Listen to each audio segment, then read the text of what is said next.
Nyumujum tinson. Said ye mpaboa mu anamontutuo si ye fe. Ode hye baba. Wasene ne wata so te se adwini a odwumfo nsa ayo.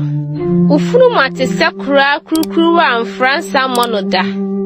Uyefunu te se ayokuo bi a ode sukooko asisi ho.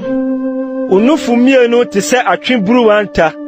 Ukon te se asonsen abantenten. Wani wa te se husband ntadia ewo bat rebin pon ho no. Wohene te se Lebanon abantenten a ehe Damascus famu no. Utiri si usu se camel. Utiri nwi te se entuma ebredum. Wachire ohene ne mesamu. Said ye ho si ye fefa. Na said ye usi so anifa. Odofo. Eni gide ye hudo no mu. Okasiye yi te se betene. Onufu te se obobesa. Bese mefro betene ma so ne mpapem mu. Na ma onufu nye se obobesa. Na ohene mu hwan nye se anka. Na ododo mu nye se obobesa pa. Eno na kwa me dofo yie. E ma wana oto nko kasa. Me die. Me ye me dofo die. Na me na nani gina me. Bra me dofo. Na ye nko petemu. Ma ye nsie nkurase.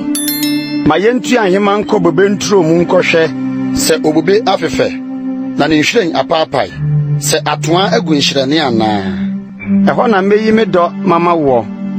Asan no yiyi ni hwam. Na ba ewo buo nyina wo yen pona no. Aba foforo ne adada. Medofo mediasie ama wo.